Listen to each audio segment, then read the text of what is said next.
लाज वाटावी अशी कामगिरी केली आहे श्रेयस अय्यरच्या टीमने आयर्लंड T20 सिरीजमध्ये। भारताने आयर्लंड विरोधात सिरीज गमावली याचं दुःख आहेच, पण ती ज्या प्रकारे गमावली त्याचं दुःख जास्त आहे। श्रेयस अय्यरची कॅप्टन म्हणून पहिली सिरीज दुर्दैवी पद्धतीने संपली आहे, पण सर्वात मोठी अडचण आहे आपल्या IPL बॅटर्सची, जे फ्लॅट हायवे पिचवर एकदम विवियन रिचर्ड्स बनून जातात, पण जरा बॉल स्विंग व्हायला लागला की सगळे एक जात नांगी टाकतात। ही हार एका नाही तर काही मल्टिपल मुद्द्यांवर विशेष लक्ष द्यायला लावणारी आहे। कोणते आहेत ते मुद्दे आणि या पराभवाचं क्रेडिट नक्की कोणाला जातं ते व्हिडिओच्या शेवटी सांगेन, त्यामुळे व्हिडिओ शेवटपर्यंत बघा।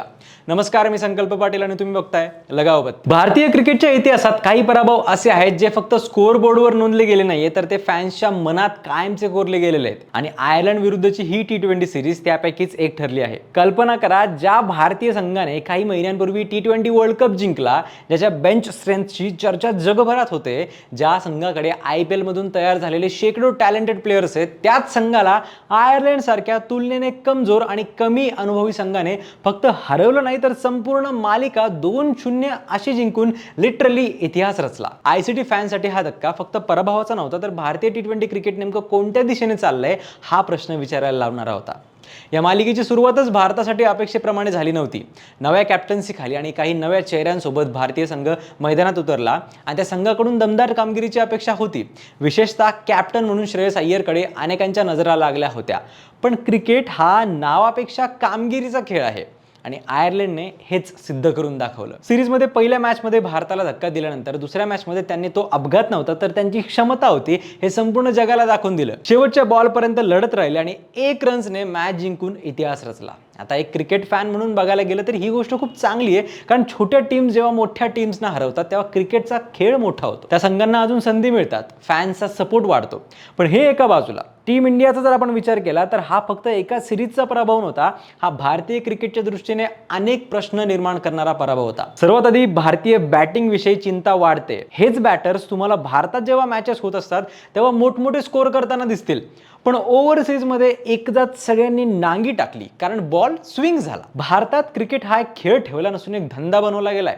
जास्त 6 मारले गेले, मोठमोठे स्कोर झाले की ते लोकांना बघायला आवडतं, रिस्पॉन्स खूप जास्त येतो, पैसा खूप जास्त येतो। कॅपिटलिस्ट माइंडसेट मग याला वाढवायचा विचार करतो आणि परिणामी आपल्या देशातल्या बहुतांश क्रिकेट पिचेस फ्लॅट करून ठेवल्या गेल्या आहेत। फ्लॅट पिचवर बॉल विशेष काही ऍक्ट करत नाही, बॅटिंग करणं, मोठमोठे शॉट्स मारणं सोपं होऊन जातं।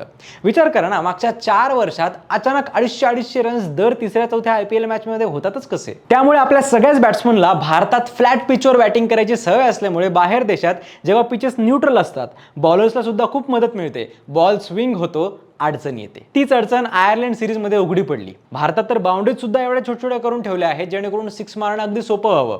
अगदी 60-60 मीटर्सच्या बाउंड्रीज करून ठेवल्या आहेत, पण बाहेर देशात असं नाहीये। बाउंड्रीज मोठ्या असतात, आउटफील्ड स्लो असतात, मैदानं कधी पूर्ण गोलाकार नसतात, वारा असतो, हवेमुळे बॉल कधी बाउंड्रीपर्यंत पोहोचत सुद्धा नाही, असे अनेक चॅलेंजेस असतात। अशा वेळी भारतीय बॅट्समन जर परफॉर्म करत नसतील आणि अक्षरशः आयर्लंड सारख्या टीम्स यांना पाणी पाजत असतील तर काय राहिलं ना? हे अलार्मिंग आहे BCCI साठी। आता तरी भारतीय पिचेसची जी वाट लावून ठेवली आहे ती सुधारावी, नसता भविष्यात ओव्हरसीजमध्ये भारतीय टीम असंच वाईट परफॉर्म करत राहील। आता या पराभवाचं क्रेडिट नक्की कोणाचं आहे हे बघायला गेलं तर ते श्रेयस अय्यरचं नसून खरं तर गौतम गंभीरचं जास्त आहे। गंभीर कोच आहे तेव्हापासून आपण चॅम्पियन्स ट्रॉफी आणि T20 वर्ल्ड कप जिंकलो जरी असलो तरी त्याशिवाय टीम इंडियाने गंभीरच्या कोचिंग टेन्युअरमध्ये घरच्या मैदानावर न्यूझीलंड विरुद्धची टेस्ट सिरीज गमावली, त्यानंतर दक्षिण आफ्रिकेविरुद्धची होम टेस्ट सिरीज सुद्धा गमावली आणि ऑस्ट्रेलिया विरुद्धची बॉर्डर गावस्कर सिरीज सुद्धा हारावी लागली। वन डे मध्ये सुद्धा परिस्थिती फार वेगळी नाहीये। श्रीलंकेविरुद्धची वन डे सिरीज, ऑस्ट्रेलिया विरुद्धची वन डे सिरीज आणि त्यानंतर घरच्या मैदानावर न्यूझीलंड विरुद्धची वन डे सिरीज भारताने गमावली। आता त्यात भर पडली ती आयर्लंड विरुद्धच्या T20 पराभवाची। मोठे खेळाडू परफॉर्म करतायत, त्यांचं काम ते करतायत, पण इथे निर्णय घेण्यात कोच आणि कॅप्टन कमी पडतायत।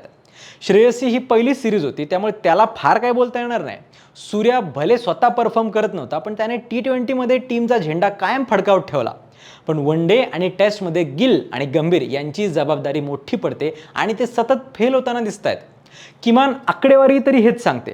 अर्थात प्रत्येक संघात ट्रान्झिशन फेजेस येत असतात, नवीन कोचेस, नवीन स्ट्रॅटेजीज आणि नव्या खेळाडूंना दिलेल्या संधी यांचा परिणाम निकालांवर होत असतो, पण तरीही सलग आलेल्या या पराभवांमुळे पुढचा काळ गौतम गंभीर आणि भारतीय संघासाठी खूप महत्त्वाचा ठरणार आहे। जे वातावरण रोहित शर्मा आणि द्रविडने बनवलं होतं ते बनवण्यात गिल आणि गंभीर कमी पडतायत. आता भारताचा इंग्लंड दौरा सुरू होणार आहे. 5 T20 मॅचेसची सिरीज आहे. यात टीम इंडिया काय बदल करून कशा प्रकारे खेळते यावर सर्वांचं लक्ष असणार आहे. कमजोर आयर्लंड सोबत हरल्यानंतर नाचक्की जरी झाली असली तरी इंग्लंड सारख्या मजबूत टीमला इंग्लंडमध्ये हरवून मोठा कमबॅक करता येऊ शकेल. येत्या काळात टीम कसे निर्णय घेते, काय बदल करते, कोणाला संधी मिळते आणि कोण बसून राहतो हे बघणं एक्साइटिंग ठरणार आहे. तुम्हाला या विषयांवर काय वाटतं? पराभवाचं क्रेडिट तुम्ही कोणाला द्याल? कमेंट्समध्ये चर्चा घडू देत. चॅनल सबस्क्राईब करायला विसरू नका आणि पाहत राहा लगावबत्ती.